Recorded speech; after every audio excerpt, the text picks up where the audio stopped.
Nagbubukas ang pelikula noong 1926 habang naghihintay ang isang batang itim na babae na nagngangalang Katherine Johnson sa labas ng opisina ng West Virginia Collegiate Institute. Siya ay isang math prodigy at ginugugol ang kanyang oras sa paggunita sa mga hugis ng iba't ibang kulay na salamin sa bintana ng opisina. Samantala, nasa loob ang kanyang mga magulang, pinag-uusapan ang kinabukasan ni Katherine sa dean. Alam na alam ng paaralan ang mga talento ng batang babae at gusto siyang bigyan ng buong scholarship. Higit pa rito, gusto nilang laktawan niya ang maraming grado dahil napaka-advance niya sa intelektual.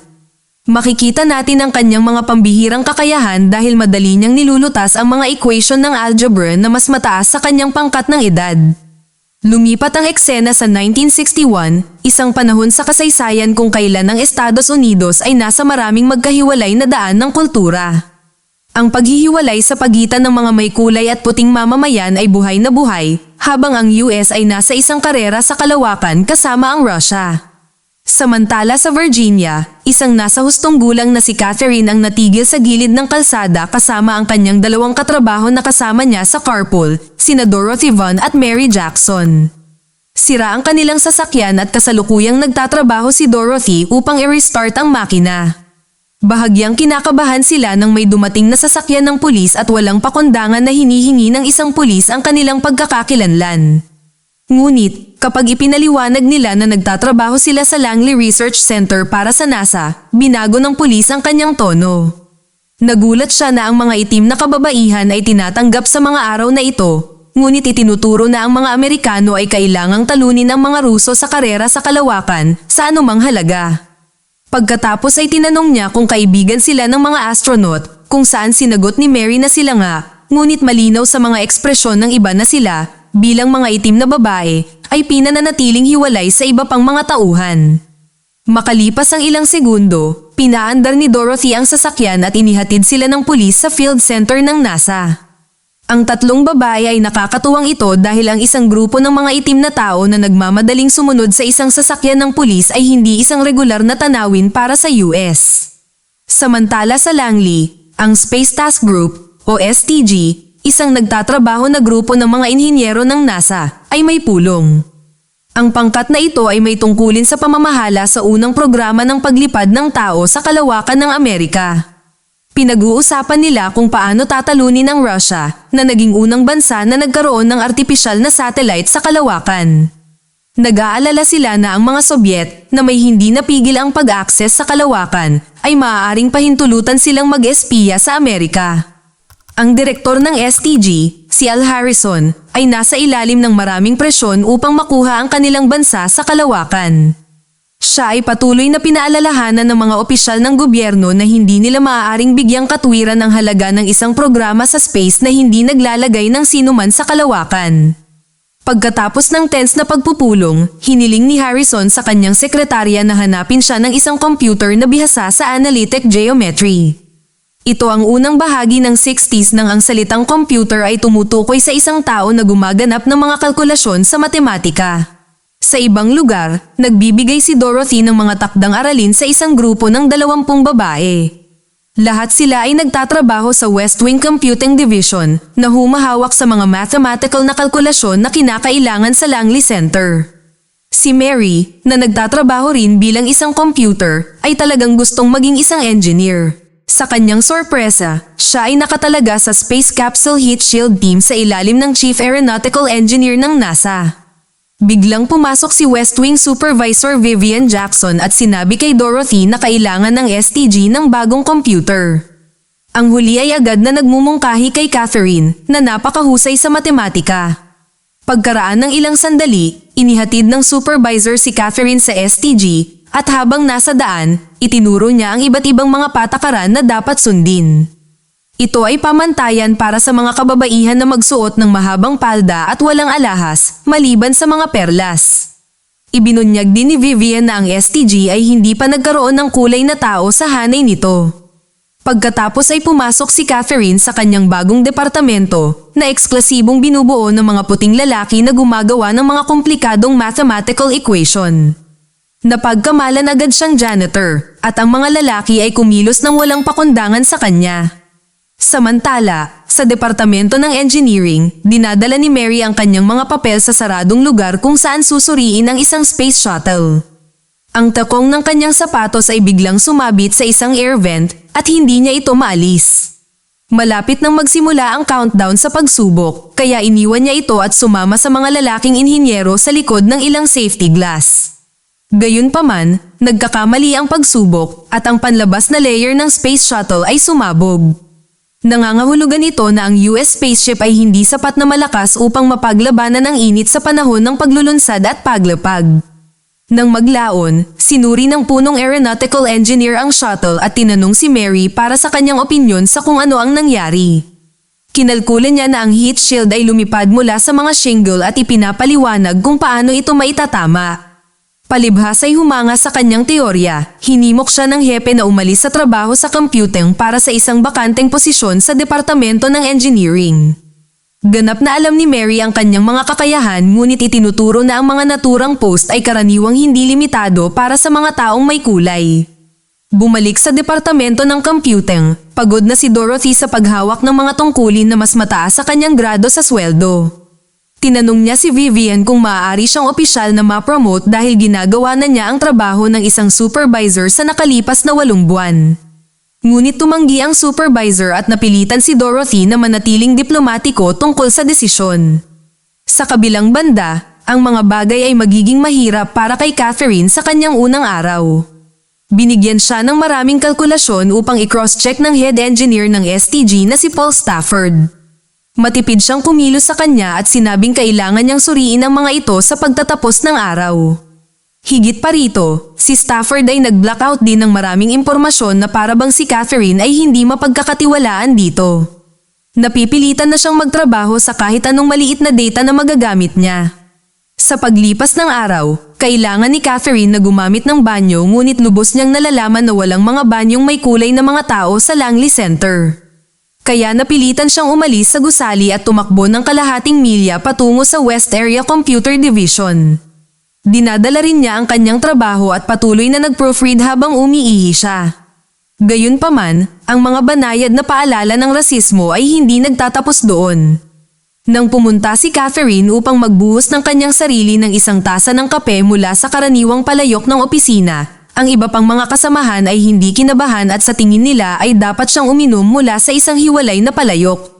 Sa katapusan ng linggo na iyon, ang tatlong magkaibigan, sina Catherine, Dorothy, at Martha, ay pumunta sa isang lokal na simbahan kung saan ipinakilala sila ng pastor bilang mga inspirasyon para sa komunidad ng mga itim. Ang isang gwapong koronel ng hukbo, si Jim Johnson, na dumadalo rin sa serbisyo ng panalangin, ay nakakuha ng mata ni Catherine. Mamaya sa barbecue, nilapitan siya nito at ang dalawa ay may matamis na usapan. Si Jim ay isang matangkad, marangya na lalaki na tila iginagalang ang kanyang pakikibaka bilang isang mathematician pati na rin bilang isang solong ina. Nang sumunod na araw sa Langley, ang mga empleyado ng NASA ay natipon sa lugar ng paglulunsad, naroon sila upang makilala si John Glenn na siyang magpapilot sa Friendship 7 na gagawin siyang unang Amerikano na umikot sa Earth. Siya ay pinanghihinaan ng loob na batiin ang mga itim na babae na hiwalay sa mga puting empleyado. Ngunit lumapit pa rin siya at mainit na nakipagkamay sa bawat empleyado. Sa hapong iyon, ibinibigay ni Stafford kay Catherine ang isa pang serye ng mga file na kailangang i-cross-examine, tulad ng huling beses na na-blackout niya ang ilang mahalagang piraso ng data. Napagtanto ni Catherine na hindi niya makukumpleto ang kanyang trabaho gamit ang ilan sa mga data na nakatago. Sa makatuwid, inilalagay niya ang mga pahina ng file sa liwanag at namamahala upang makita ang kinakailangang impormasyon. Dahil abala ang lahat sa kanilang trabaho, humakbang si Catherine papunta sa karaniwang blackboard ng STG. Ginagamit niya ang impormasyon mula sa mga file na ibinigay sa kanya at mahusay na nilulutas ang isang problema na matagal nang bumabagabag sa departamento. Nang maglaon, nang gumawa siya ng kalahating milyang paglalakbay upang pumunta sa may kulay na banyo, napansin ni Harrison ang solusyon sa pisara. Lumipat ang eksena sa ilang sandali habang si Catherine ay tinanong ni Stafford at Harrison. Mukhang humanga ang direktor na nagawa niya ang problema, kahit na limitado ang impormasyon. Sa kalaunan, itinalaga siya ni Harrison na magtrabaho sa trajectory ng Project Mercury, ang unang programa ng paglipad sa kalawakan ng tao ng Estados Unidos. Sa kabilang banda, nalaman ni Dorothy na ang NASA ay nasa proseso ng pag-install ng IBM 7070, isang pangalawang henerasyong electronic computer na nagbabantang palitan ang mga tao. Determinado siyang manatili sa unahan ng kurba at gawin ang kanyang sarili na hindi mapapalitan. Kaya, sa katapusan ng linggo na iyon, dinadala niya ang kanyang mga anak sa silid-aklatan at nakahanap ng isang libro sa wikang programming ng Fortran. Nakita siya ng isang puting babae at nagreklamo na nasa maling seksyon siya.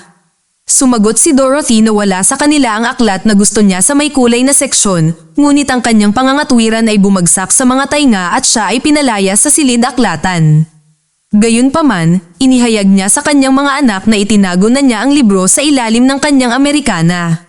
Ipinangatwiran ni Dorothy na siya ay isang nagbabayad ng buwis at ang aklatan ay pag-aari ng gobyerno, kaya dapat ay libre niyang kunin ang aklat.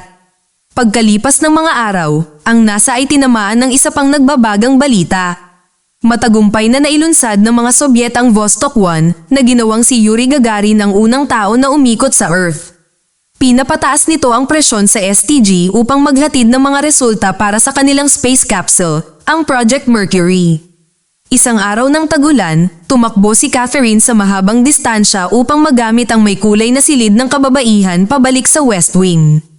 Napansin ni Harrison na ngayon ay nasa ilalim ng pagtaas ng presyon upang makagawa ng mga resulta, ang kanyang bakanteng mesa. Hinarap niya si Catherine sa pagbalik nito at tinanong kung bakit ang tagal niyang wala araw-araw. Galit na galit, isang basang-basang Catherine ang naglulunsad ng isang malaking pagsasalita tungkol sa kung paano niya kailangang gamitin ang makulay na silid ng kababaihan, kalahating milya ang layo mula sa Langley. Kailangan din niyang harapin ang iba pang mga racist na kumukot siya sa kanya. Ang kanyang mga kasamahan ay tumangging uminom ng kape mula sa parehong initan ng tubig at hindi man lang siya kumikita ng sapat na pera para makabili ng isang simpleng set ng mga perlas. Nang marinig ang lahat ng ito, nakiramay si Harrison sa kanya at nagtungo sa West Wing. Ibinagsak niya ang kulay na sign ng banyo ng mga babae gamit ang isang sledgehammer. Pagkatapos ay inanunsyo ni Harrison na mula ngayon ay hindi na magkakaroon ng segregation ng mga banyo sa Langley. Samantala, naging inspirasyon si Mary sa mga salita ng punong aeronautical engineer at planong mag-apply para sa bakanteng tungkulin ng isang inhinyero sa departamento ng heat shield. Ngunit para doon, kailangan niya ng mga karagdagang kurso sa ibabaw ng kanyang mga degree sa matematika at pisika. Ang mga kursong ito ay makukuha lamang sa Hampton High School, isang all-white school. Si Mary, na ayaw bitawan ng kanyang mga pangarap, ay pumunta sa korte ng estado at kumuha ng pahintulot na dumalo sa mga klase sa gabi sa mataas na paaralan. Siya ay pumasok sa klase at ang mga puting estudyante ay nagulat, ngunit hindi ito nag-abala sa kanya. Sa kabilang banda, pumasok si Dorothy sa Data Processing Center at pinag-aaralan ang IBM machine na kanilang na-set up. Dahan-dahan siyang nag-aaral at nagtuturo din ng Fortran Computing Language sa mga itim na babae sa West Wing. Bumalik sa STG, sinabi ni Catherine kay Harrison na gusto niyang mapabilang sa mga pulong na tumatalakay sa muling pagpasok ng Project Mercury. Nagprotesta ang ilan sa mga lalaki, ngunit pumayag si Harrison na papasukin siya, na nagsasabi na lahat sila ay nagtutulungan o hindi man lang. Kasunod nito, dumalo si Catherine sa kanyang unang pagpupulong kasama si John Glenn at ang kanyang mga tauhan. Nabalitaan niya ang pinakabagong problema, na kailangan nilang gawing perpekto ang mga kalkulasyon para malaman nila ng eksakto kung kailan kailangang bumalik ang shuttle ni John sa kapaligiran ng Earth. Hiniling nila kay Catherine na pumunta sa board at ayusin ang problema sa harap mismo ng lahat. Mabilis siyang nakaisip ng eksaktong mga coordinate na kailangan ng kanilang shuttle para makapasok ng ligtas na nagpahanga sa lahat, lalo na kay John. Sa ibang lugar, si Dorothy, na ngayon ay bihasa sa Fortran, ay napromote sa post ng Programming Department Supervisor. Inayos niya ang lahat ng 20 itim na babaeng nakatrabaho niya na sumama sa kanya sa staff. Matapos ang tagumpay sa muling pagpasok, nagsimulang magtrabaho si Catherine sa isa pang problema. Ang buong STG, kasama na si Stafford, ay naging malapit na ngayon sa kanya at tinatrato siya bilang isang mahalagang bahagi ng koponan. Sama-sama silang nagsusumikap upang malaman kung paano ligtas na malalapag ang Project Mercury Space Shuttle kapag nasa loob na ito ng kapaligiran ng Earth. Ang problema ay ang shuttle ay maglalakbay sa isang elliptical pathway sa orbit ng Earth at biglang lilipat sa isang parabolic pathway habang pababa sa ibabaw habang ang iba ay nasa malalim na pag-iisip. Biglang naglabas si Catherine ng isang equation na kinakalkula kung paano ligtas na maibaba ang space shuttle. Nang gabing iyon ay bumalik siya sa bahay pagkatapos ng mahabang araw upang makita si Jim Johnson na naghihintay sa kanya. Ang dalawa ay nagtatayo ng isang mahusay na chemistry sa nakalipas na ilang linggo at nagpasya si Jim na gawing opisyal ang mga bagay. Tinipon niya ang lahat sa hapagkainan at nagpropose kay Catherine. Naging emosyonal ang huli ngunit sa huli ay pumayag na pakasalan siya. Sa kasamaang palad, bumalik sa trabaho, ang mga bagay ay nagsisimulang bumaba pagkatapos ng kamakailang sunod-sunod na tagumpay. Ang STG ay gumagawa ng mga panghuling pagsasaayos para sa paglulunsad ng Project Mercury ngunit sa pagdating ng IBM 7070, hindi na kailangan ng koponan ng computer ng tao.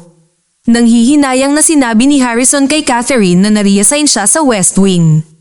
Lahat ay minahal na siya at niregalo nila ang kanyang mga perlas bilang isang regalo. Dumating ang araw ng paglulunsad ng Project Mercury at ang buong mundo ay nakikinig upang panoorin si John Glenn na lumipad papunta sa orbit ng Earth. Gayunpaman, ang STG ay tumatakbo sa isang huling minutong problema. Ang mga kalkulasyon ng IBM para sa paglipad ni John ay hindi naaayon sa data mula sa nakaraang araw. Walang nakakaalam kung aling mga coordinate ang itatakda para sa paglulunsad at paglapag na naglalagay sa panganib sa buhay ng astronaut. Ngunit pagkatapos, biglang naalala ni John si Catherine bilang ang matalinong babae mula sa entry point meeting. Hinihiling niya na kumpirmahin niya ngayon ang data ng IBM sa pamamagitan ng kamay. Mabilis siyang ibinalik ni Harrison mula sa West Wing at nagtatrabaho siya sa equation. Sa kalaunan, hindi lang niya na-verify na tama ang data mula sa IBM ngunit pinapataas din ang katumpakan nito ng 2 decimal point. Makalipas ang ilang sandali, 50 milyong tao ang nanunood ng liftoff sa telebisyon, habang sina Catherine at Harrison ay nanunood mula sa control center. Ang paglulunsad ay perpekto, at ang Project Mercury ay ligtas na nakarating sa orbit ng Earth. Makalipas ang 10 oras, pagkatapos ng matagumpay na pag-ikot sa Earth, oras na ngayon para kay John na muling pumasok sa atmosfera ng Earth. Ang lahat ay naaayon sa plano sa simula, ngunit hindi nagtagal ay napansin ni John ang isang problema sa shuttle. Ang heat shield ay hindi nakalock sa posisyon at nakalagay lamang sa mga strap ng retro package. Nagrereklamo din siya na sobrang init ng temperatura. Sa kabutihang palad, si Mary, na nanunood ng kaganapan sa TV, ay nagmamadali sa isang payphone at tumawag sa NASA. Siya ay sumisigaw upang ipaalam sa control center na dapat panatilihin ni John ang retro pack sa lugar sa panahon ng muling pagpasok at bawiin ang periscope ng mano-mano. Ang impormasyong ito ay ipinadala at sa huli ay nagpapatunay na tama. Dahil walang tigil na sinasaklaw ng balita ang kaganapan, kinakabahan ang buong bansa sa muling pagpasok ni John. Nawalan siya ng altitude at gumamit ng fly-by-wire mode, nakakaranas ng peak re-entry heating, ngunit pagkatapos ay nabawi niya ang katatagan at ligtas na dumaong ang space shuttle malapit sa Bahamas. Ang re-entry point, pati na rin ang landing point sa panahon ng misyon na ito, ay eksaktong tumugma sa kalkulasyon ni Catherine. Pagkatapos ng kaganapang ito, ang aktibidad sa NASA ay humina. Nalaman ni Dorothy na ang lahat ng mga computer ay tatanggalin, ngayong magagamit na ang mga electronic. Gayunpaman, siya ay pinanatili sa Research Center's Analysis and Computation Division. Si Mary, sa kabilang banda, ay nakakuha ng kanyang degree at naging isang inhinyero. Sa postscript, malalaman natin ang tungkol sa lahat ng 3 mga nagawa ng kababaihan sa NASA. Kinakalkula ni Catherine ang trajectory para sa 1969 Apollo 11 flight sa buwan at sa Apollo 13 din. Ginawaran siya ng Presidential Medal of Freedom noong 2015. Noong 2016, ang Langley Research Center sa Virginia kung saan siya nagtrabaho ay pinalitan ng pangalan na Catherine G. Johnson Computational Research Facility. Higit pa rito, nanatili siyang kasal kay Jim Johnson hanggang ngayon. Mag-subscribe para sa higit pang mga video na tulad nito, i-on ang notification at mag-iwan ng like para matulungan ang aming channel. Salamat sa panunood.